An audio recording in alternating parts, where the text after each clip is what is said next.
বিনয়ের সাথে করজোড়ে আপনাদের কাছে নিবেদন, সেটা হলো আমাদের ঘরে যারা বালেগা মেয়ে ছেলে যারা আছে তাদেরকে আমরা অবশ্যই দোকানপাটে এই মেলায় যেন আমরা যেতে আমরা অবশ্যই পারমিশন না দিই।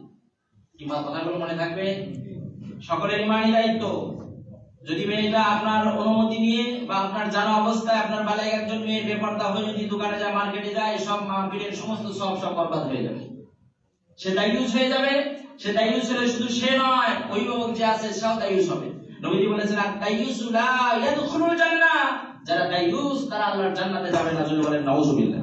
এজন্য বিনয়ের সাথে আরজ মাহফিল কমিটিতে যারা আছেন, আমি আগেও আলোচনা করেছি, আমি অনুরোধ জানিয়েছি, এখনো জানাচ্ছি সকলের কাছে, আমাদের মাহফিল উপলক্ষে যে দোকানগুলো আসবে শুধু খাবার দাবার, শুধু আপনার সদাবাদি আপনার হবে, এই ধরনের দোকান অনুমোদন হবে। চুরি ভিটা, ওই আপনার লাগর তলা, এই তলা সেই তলা, এই সমস্ত কোনো ব্যবস্থাপনার কোনো অনুমোদন দেওয়া যাবে কি? আমার সাথে একমত আপনারা?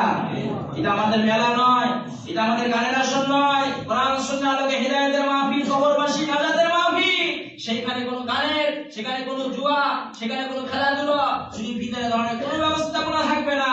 শুধুমাত্র আপনার খানা পিনার জন্য যে ব্যবস্থাপনা, হ্যাঁ মনোকাজ উপলক্ষে জিলাপি কিনে খাবে, ওরা আপনার পেঁয়াজু কিনে খাবে, যেগুলো স্বাস্থ্যসম্মত খাবার কিনে খাবে, 100 বার খাবে, এইগুলো ছাড়া অন্য কোনো দোকানপাটের অনুমোদন দেবেন না। এটা আপনাদের কাছে আমার বিনীত অনুরোধ। ব্যবস্থাপনা যারা থাকবেন আপনারা সূক্ষ্মভাবে এগুলো খেয়াল করবেন।